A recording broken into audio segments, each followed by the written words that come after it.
Gabon depended on timber and manganese until oil was discovered offshore in the early 70s.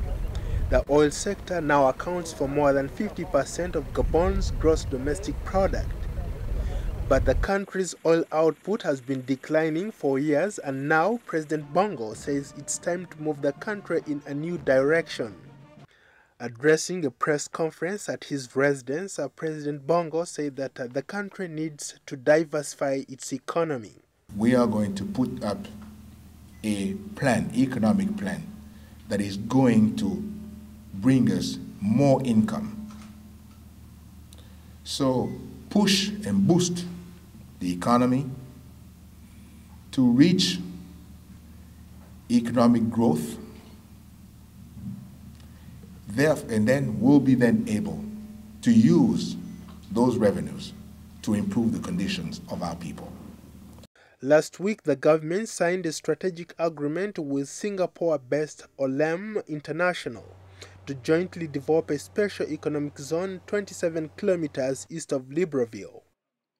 Under the agreement, Olam will invest about $12 million in the development project for a 60% stake in a joint venture, while the Gabonese government holds the rest.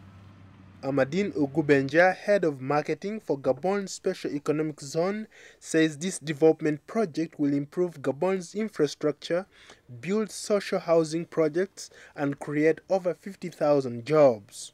This is part of the president's vision, and expectation is that we have to have this industrial zone ready in the 3 years period. On education, the president acknowledges that Gabon still has one of the highest illiteracy rates in Africa, but defends his policies on education that they are trying to put better teachers in classrooms, reduce the number of kids per classroom, and build more schools.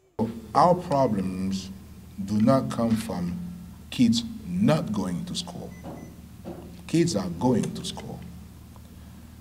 Our problem is to improve the level of education. On paper, Gabon enjoys a per capita income 4 times that of most sub-Saharan African nations, but because of high income inequality, a large proportion of the population remains poor. A drive through the suburbs of the capital Libreville changes the narrative. People are on the streets trying to make a living by selling everything from fresh foodstuffs, clothing, and household items. In Libreville, images of the former president are seen side by side with those of the new leader. Analysts say that despite the abundance of natural wealth, poor fiscal management continues to hobble the economy, as does the elaborate defense spending. Last week, the military put on a grand parade that attracted thousands of people as Gabon marked its 50th anniversary of independence from France.